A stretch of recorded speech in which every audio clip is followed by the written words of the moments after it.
திருநெல்வேலி பேட்டை என்கிற ஊரில் இருந்து சையத் அலி என்பவர் கேட்குறார். இவர் கேட்குற கேள்வி என்னென்னா, அந்த கேள்வியும் கேட்டுட்டு ஒரு எழுத்து வடிவமாக ஒரு ஹதீஸை அனுப்பி வச்சிருக்கிறார். புகாரியில் 3047வது ஹதீஸையும் அனுப்பி அந்த ஹதீஸுக்கு தான் விளக்கம் கேட்குறார். அந்த கேள்வியை அஸ்ஸலாமு அலைக்கும் வரஹ்மத்துல்லாஹி தஆலா வபரகாத்து. எனது பெயர் சையத் அலி. கொலைக்கு கொலை என்றுதானே இருக்க வேண்டும்?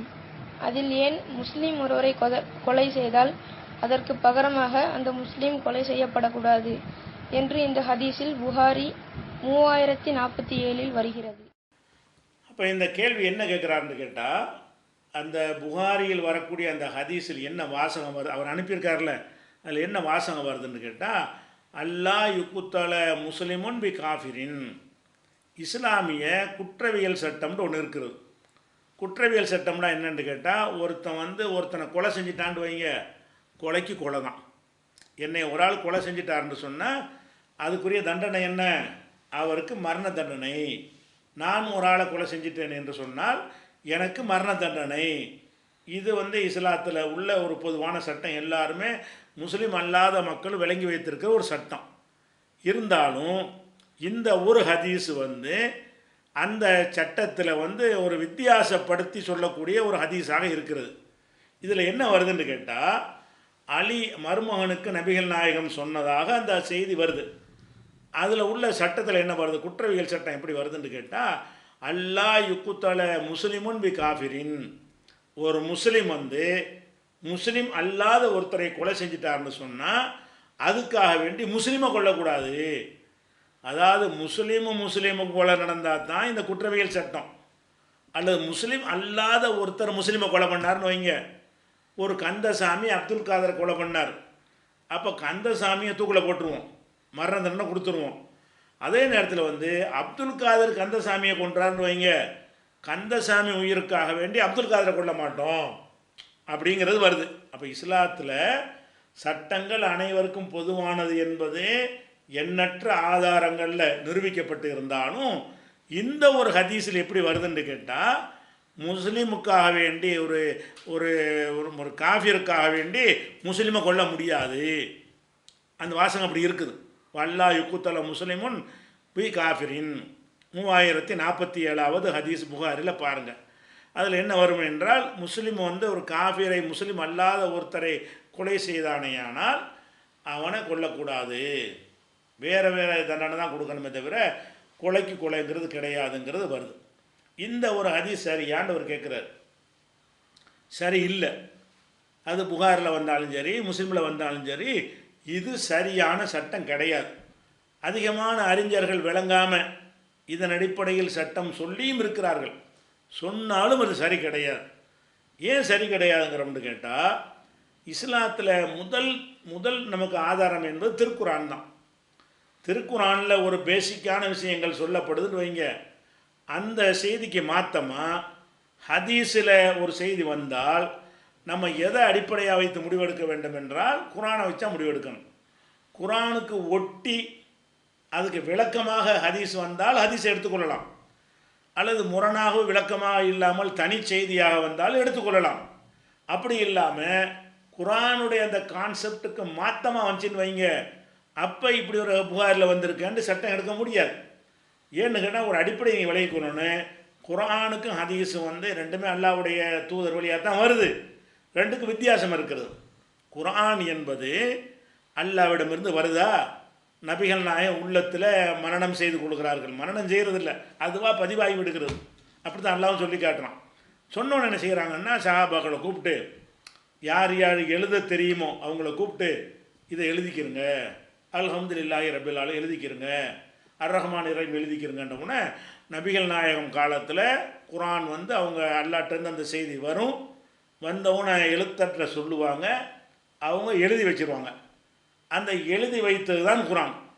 எழுத்து வழியாக ரெக்கார்டு பண்ணப்பட்டு அது பல பிரதிகள் எடுக்கப்பட்டு உலகம் முழுசு அனுப்பப்பட்டு இதுதான் குரான் என்று என்ன செய்யப்பட்டது, ஒட்டுமொத்த சமுதாயத்தினாலேயும் முடிவு செய்யப்பட்ட ஒரு விஷயம் குரான் என்பது.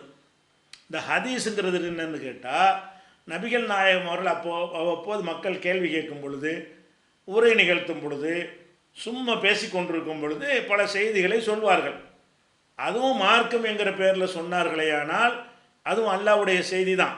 ஆனாலும் அதை சொல்லும்போது அவ்வளோ பேரையும் கூப்பிட்டு வைத்து எல்லாம் மனப்பாடம் பண்ணி வச்சுக்கிறங்க, எழுதி வச்சுக்கிறங்க என்று சொல்ல மாட்டார்கள். ஒரே ஒரு ஆள்கிட்ட சொல்லுவாங்க, 2 பேர்கிட்ட சொல்லுவாங்க, அல்லது 10 பேர் இருக்கிற சபையில் சொல்லுவாங்க. அதை ஒருத்தர் மட்டும் மனப்பாடம் பண்ணியிருப்பார். ஹதீஸ் என்பதை பொறுத்த வரைக்கும் ஒருவரோ 2 பேரோ அதை சொல்வார்கள், நபிகள் சொன்னதாக.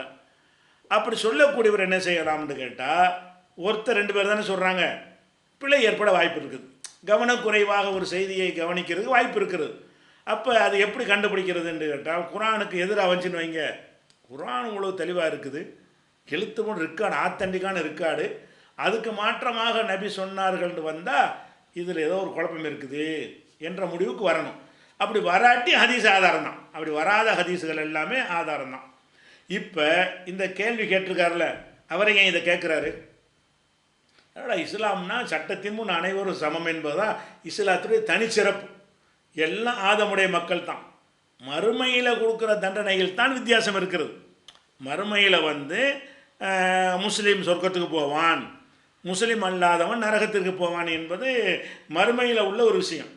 இந்த உலகத்து விஷயத்தை பொறுத்த வரைக்கும் இஸ்லாம் என்பது ஒரு தாய் தந்தைக்கு தான் நீங்கள் பிறந்திருக்கிறீங்க. இந்த உயர்வு தாழ்வு இதெல்லாம் ஒருத்தர் வித்தியாச அறிந்து கொள்வதற்கு உள்ளதானே தவிர அவங்க உயர்வு தாழ்வு கற்பித்து கொள்ளக்கூடாது. இந்த உயர் மேலு அந்த உயர் கம்மி என்று சொல்லக்கூடாது. இதுதான் இஸ்லாமுடைய அடித்தளமே. இது எல்லாரும் வழங்கி வச்சுக்கிற ஒரு விஷயம். அப்படிப்பட்ட ஒரு மார்க்கத்தில் முஸ்லீம் முஸ்லீம் அல்லாதவனை கொன்றால் அப்போ என்ன செய்யலாம்? பேசாம முற்றணும். முஸ்லீம் அல்லாதவன் முஸ்லீமை கொன்றானேயானால் அவனை தண்டிக்கக்கூடாது, அவனுக்கு முஸ்லீமுக்கு மரண தண்டனை கிடையாது அப்படின்னு இஸ்லாம் சொல்லுமா என்ற சந்தேகத்தை வச்சு தானே இன்றைக்கி கேள்வி கேட்குறாரு. இந்த கேள்வி கேட்டவருக்க அப்படி சந்தேகம் இருக்குது. அப்போ நம்ம இது சம்பந்தமாக குர்ஆன் என்ன சொல்கிறது நீங்கள் ஆய்வு பண்ணி பாருங்கள். குர்ஆன் என்ன செய்கிறது? இப்போ கத்தப்னா, அதாவது ஆதம் அலைஹிஸ்ஸலாத்துடைய பிள்ளைகளில் தான் அந்த கொலை நடக்கிறது. இப்படி நடந்த பிறகு ஒரு மகனை கொன்னுவிட்டான். அதுக்காக வேண்டி நம்ம சட்டம் இயற்றினோம், இஸ்ரவேல் மக்களுக்கு இந்த சட்டத்தை விதியாக்கினோம் என்று சொல்லி நமக்கு அதான் சட்டம். அதில் அல்லாஹ் என்ன சொல்கிறான்னு கேட்டால், 5வது சூறாவில் அத்தியாயத்தில் 45வது வசனத்தில் சொல்லுகிறான், ஓ கதபுனா அலைஹிம் ஃபீஹா, அந்த இஸ்ரவேல் மக்களுக்கு நம்ம விதியாக்கினோம். என்ன விதியாக்கினோம்? அன்னன் நஃப்ஸ பின் நஃப்ஸ், உயிருக்கு உயிர், உயிரை வாங்கினா உயிர். முஸ்லீமுடைய உயிருக்கு முஸ்லீம் உயிர், முஸ்லீம் அல்லாதவனுடைய உயிருக்கு கிடையாது. அப்படி எழுதலை. நஃப்ஸுக்கு நஃப்ஸ், இது உயிரா இல்லையா? அப்போ அண்ணன் நஃப்ஸ பின் நஃப்ஸி, உயிருக்கு உயிர் என்று. ஒல் ஐன பில் ஐனே, கண்ணுக்கு கண்ணு. என் கண்ணை எடுத்தால் உன் கண்ணை எடுக்கணும், நானாக போய் எடுக்கக்கூடாது, அரசாங்கம் எடுக்க வேண்டும். ஒல் அன்ப பில் அன்பி, மூக்குக்கு மூக்கு. ஒல் உதன பில் உதனி, காதுக்கு காது. ஒல் சின்ன பில் சின்னி, பல்லுக்கு பல்லு. ஒல் ஜுருஹ கிசாஸ், ஒவ்வொரு காயங்களுக்கும் அதே போன்ற காயப்படுத்துதல் உண்டு அப்படின்னு குர்ஆன் சொல்லுகிறது. அப்போ இதில் சொல்லும் பொழுது என் கண்ணும் உன் கண்ணும் ஒன்று தான். முஸ்லீம் கண்ணாக இருந்தாலும் சரி, முஸ்லீம் அல்லாத கண்ணாக இருந்தாலும் சரி, என் கண்ணை ஒரு முஸ்லீம் அல்லாதவன் ஊனப்படுத்தினால் அரசாங்கம் அவன் கண்ணை ஊனப்படுத்த வேண்டும். நான் போய் முஸ்லீம் அல்லாதவனுடைய கண்ணை ஊனப்படுத்தி விட்டால் என்னுடைய கண்ணை அதே மாதிரி அரசாங்கம் என்ன செய்யணும்? ஊனப்படுத்தணும் என்று நம்ம விதியாக்கி விட்டோம்னு அல்லாஹ் சொல்கிறான். இதில் எங்கள் உலக சட்டத்தில் இஸ்லாம் அப்படியே பிரித்து பார்க்குமா? அது நஃப்ஸுக்கு நஃப்ஸுண்டா கிடையாது. அது முஸ்லீமான நஃப்ஸுக்கு வேறு சட்டம், நஃப்ஸுண்டா உயிர். முஸ்லீம் அல்லாத நஃப்ஸுக்கு வேறு சட்டம். அப்படி இஸ்லாத்தில் இருக்குமா? இருக்காது என்று இந்த வசனம் என்ன செய்கிறது? சொல்லி காட்டுகிறது. அதே மாதிரி இந்த சட்டத்தை எதுக்கு கொண்டு வந்திருக்கிறோம் அப்படிங்கிறது அல்லாஹ் சொல்கிறான். 2வது அத்தியாயத்தில் 179வது வசனத்தில் அல்லாஹ் சொல்கிறான், வழக்கும் ஃபில் கிசாசி. கிசாஸ்ன்னு சொன்னால் அந்த சரிக்கு சரியாக தண்டிக்க, உயிருக்கு உயிர், கண்ணுக்கு கண், பல்லுக்கு பல்லு என்ற அந்த பழிக்கு பழி வாங்கும் தண்டனையில் ஹயாத்துன், உயிருக்கு உத்தரவாதம் இருக்கிறது. யா உளில் அல்பாப், அறிவுடைய மக்களே, இதில் உங்களுக்கு உயிருக்கு பார்த்தா உயிரை வாங்குற மாதிரி உங்களுக்கு தெரியும். ஒரு ஆளுக்கு மரண தண்டனை கொடுத்தால் அவனோட உயிரை எடுக்கிற மாதிரி உங்களுக்கு தெரியும். இல்லை, உயிரை காப்பாற்றுறது இருக்குது. அப்படி ஒருத்தன் கொடுத்தீங்கன்னா நாளைக்கு ஒருத்தன் செய்ய மாட்டான், ஒவ்வொருத்தனும் பயந்து நடப்பான், அனைத்து உயிர்களும் பாதுகாக்கப்படும். இதுக்கு தான் இந்த சட்டம் என்று சட்டத்துடைய நோக்கத்தை குர்ஆன் சொல்லுகிறது. 2வது அத்தியாயத்தில் 179வது வசனத்தில் என்ன செய்கிறது? சட்டத்தின் நோக்கம் என்ன? கொலை நடக்கக்கூடாது. கொலை நடக்கக்கூடாதுன்னா கொன்றவனை கொல்லணும். அப்போ இதுதான் நோக்கமாக இருந்தால், அப்போ முஸ்லீம் போய் கந்தசாமியை கொன்றால் அதுக்கு இது மரண தண்டனை கிடையாதுங்கன்னா இவன் கொண்டுகிட்டே இருப்பானே, கொலையை ஒழிக்கிறதான தண்டனை. இப்படி ஒரு சட்டம் இஸ்லாத்தில் இருக்கும் என்று சொன்னால் அப்போ முஸ்லீம் பூரா கொலகார பயல் ஆயிடுவான். ஏன்? அவன் கொலை செஞ்சான்னா அவனுக்கு மரண தண்டனை கிடையாது. அப்போ மரண தண்டனை இல்லைன்னு சொன்னால் இந்த சட்டம் எதற்கு இயற்றப்பட்டுச்சு? இயற்றப்பட்டதா அல்லாஹ் சொல்லுகிறான், குர்ஆன் சொல்லுகிறது என்று கேட்டால், ஹயாத்துன் வலக்கும் ஃபில் கிசாசி ஹயாத்துன், உயிருக்கு உயிர் என்பதில் ஹயாத் இருக்கிறது. ஹயாத்துனா இந்த சட்டம் இருந்தால்தான் என் உயிருக்கு உத்தரவாதம், உன் உயிருக்கு உத்தரவாதம். அறிவுடைய மக்களே, அறிவுடைய மக்கள்னால் நல்லா சிந்திச்சு பார்த்தீங்கன்னு சொன்னால் இப்படி ஒரு கடும் சட்டம் இருந்தால்தான் எல்லா உயிரும் பாதுகாக்கப்படும். தன் உயிர் போயிருங்கிற பயத்தை உண்டாக்கினால் மற்ற உயிர்களை போக்க அவன் துணிய மாட்டான் அப்படின்னு சொல்லப்பட்டிருக்குது. அப்போ இதை வச்சு பார்க்கும்பொழுது இந்த இஸ்லாம் மார்க்கத்தில் இதுக்கு எந்த விதமான ஒரு எக்ஸ்கியூஸும் கிடையாது. இதே மாதிரி ஒரு கொலை செஞ்சான்னு வைங்க, இந்த கொலை செஞ்சதற்கு உரிய தண்டனையை இஸ்லாம் சொல்லுகிறது. துன்யாவில் இல்லை, ஆகிரத்தில், மறுமையில். அதில் 4வது அத்தியாயத்தில் 93வது வசனத்தில் சொல்லப்படுகிறது, ஒமை யக்துல் மூமினன் முத்தம்மிதன், ஒருத்தன் முஸ்லிமான ஒருத்தனை வேண்டுமென்று கொன்றால், முஸ்லீம் தான் வருது, வேண்டுமென்று கொண்டால் இப்போ ஜசாவுஹு ஜஹன்னம், அவனுக்குரிய தண்டனை நரகம், ஹாலிதன் ஃபீஹா, அதில் நிரந்தரமாக இருப்பான், ஓ கலிபல்லாஹு அலைஹி, அவன் மீது அல்லாஹ் கோவப்படுகிறான், ஓ லானஹு, அவனை சபிக்கிறான், ஓ ஆத்தலஹு அதாபன் அலீமா, மகத்தான தண்டனையை அவனுக்காக அல்லாஹ் சித்தப்படுத்தி வைத்திருக்கிறான் என்று 4வது அத்தியாயத்தில் 93வது வசனத்தில் இருக்குது. அப்போ ஒரு முஸ்லீம் ஒரு முஸ்லீமை கொலை செஞ்சான்னு சொன்னால் நிரந்தர நரகம் இருக்குது. சரி, முஸ்லீம் முஸ்லீம் அல்லாதவனை கொலை பண்ணா அதுக்கு என்ன சொல்லப்பட்டிருக்குது? அதுக்கு நிரந்தர நரகம் சொல்லப்பட்டிருக்குது. மறுமையில் கூட நிரந்தர நரகம்னு வருது. எப்படி வருதுன்னு கேட்டால் புகாரியில் 3166வது ஹதீஸில் வருகிறது, மண் கத்தல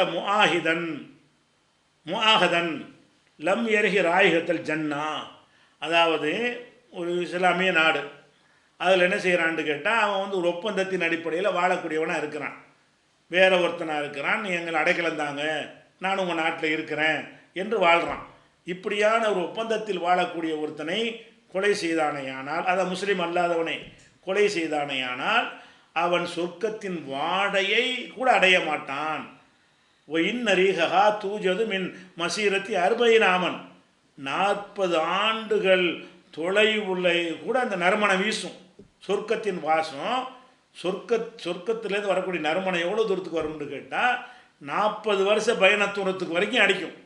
அந்த நறுமணத்தை இவன் அடைய மாட்டான் என்று சொன்னால் சொர்க்கத்திலிருந்து மிக மிக மிக தொலைவில் போய்விடுவான், அந்த வாடையை கூட நுகர மாட்டான் என்று இந்த புகாரியில் உள்ள இந்த ஹதீஸ் சொல்லுகிறது. அப்போ என்ன விளங்குறது? யாரையும் என்ன செய்ய முடியாது, கொன்றானேயானால் அவனுக்கு சொர்க்கம் கிடையாது. சொர்க்கம் கிடையாதுனால நரகம் தானே அர்த்தம். வாடையை கூட அடைய மாட்டான்னா நிரந்தர நரகம் தான். அப்போ அது முஸ்லீமை கொன்றாலும் நிரந்தர நரகம், முஸ்லீம் அல்லாதவனை கொன்றாலும் நிரந்தர நரகம். அதே மாதிரி இன்னொரு ஹதீஸில் வருகிறது, மண் கத்தல கத்தீலமின் அகலி திம்மா, திம்மான்னா இஸ்லாமிய நாட்டில் முஸ்லீம் அல்லாதவனாக இருந்து இவங்க ஜக்காத்து கொடுக்குற மாதிரி அவன் ஜிஸியா கொடுத்துக்கிட்டு இருக்கக்கூடிய ஒருத்தன் அப்படி இருப்பானேயானால் அவனை கொன்று விட்டால் அவனும் சொர்க்கத்து வாடை அடைய மாட்டான் என்று 40 வருஷ தொலைவில் இருந்தாலும் வரக்கூடிய அந்த வாடை இவனுக்கு கிடைக்காது. இது முஸ்னது அஹ்மதில் இருக்கிறது. அப்போ இதில் என்ன வருதுன்னு கேட்டால் உயிருக்கு உயிருங்கிறதெல்லாம் இஸ்லாம் கவனம் செலுத்துது. இந்த சட்டத்தை கொண்டு வந்ததுக்கு காரணமே மறுமையுடைய விஷயத்துக்கு கொண்டு வரவே இல்லை. துன்யாவில் கொலை நடக்கக்கூடாது, இந்த உலகத்தில் கொலை நடக்கக்கூடாது என்றால் இப்படி ஒரு கடும் தண்டனை தான் வேணும். அது போக நீங்கள் குர்ஆனை எடுத்து பார்த்தீங்கன்னு சொன்னால் அந்த கொலை சம்பந்தமாக அல்லாஹ் பல கட்டளைகளை போடுறான். 25வது அத்தியாயத்தில் 68வது வசனத்தில் எல்லாம் சொல்லி காட்டுகிறான், ஒல்லதீன லா யதுஊன மஅல்லாஹி இலாஹன் ஆகர். முஸ்லீம் என்று ஒருத்தன் சொல்லிக் கொள்வானேயானால் அல்லாஹ்வோடு வேறு கடவுளை அழைக்கக்கூடாது. ஒன்று. ரெண்டாவது, வலா யக்துலூன நஃப்ஸ, எந்த உயிரையும் கொல்லக்கூடாது. அல்லத்தி ஹரம் அல்லாஹ், அல்லாஹ் ஹராமாக்கி இருக்கிற, கொல்வதை ஹராமாக்கி இருக்கிற, தடுத்திருக்கிற காரணத்தினால் எந்த ஒரு உயிரையும் கொல்லக்கூடாது என்று சொல்லிவிட்டு இதை ஒருத்தன் வலா யஸ்னூன், விசாரம் செய்யக்கூடாது. ஒமையபோல் சாலிக்கு தாளிக்க, இவற்றை ஒருவன் செய்வானேயானால் எல்கா சாமா, அவன் பாவத்தை சுமப்பான். யுலா அபுலகுல் அதாபு, அவனுக்கு தண்டனை இருமடங்காக்கப்படும். யௌமுல் கியாமத்தில் யகுலுது ஃபீஹி முஹானா, அதில் இழிந்தவனாக நிரந்தரமாக இருப்பான். யார்? உயிரை கொன்றவன். அது அல்லாஹ்வுக்கு இணை கற்பித்து விட்டு உயிரையும் கொன்றுவிட்டு விபச்சாரம் செய்து விட்டானேயானால், அப்படி சொல்கிறக்கூடிய இந்த வசனத்தில் என்ன வருதுன்னு கேட்டால், முஸ்லீமை கொன்றால்னு வரல, எந்த உயிரையும் கொன்றால். அப்போ இஸ்லாம் எப்படி பார்க்குது? உயிரை உயிராகத்தான் பார்க்குறது.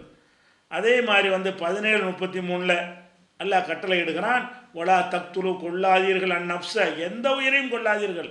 அல்லத்தி ஹரமல்லாஹ், அல்லாஹ் ஹராமாக்கியிருக்கிற எந்த உயிரையும் கொள்ளாதீர்கள். இல்லா பில் ஹக், அதுக்கான முறைப்படினா ஒரு மரண தண்டனைக்காக வேண்டி கொள்வது.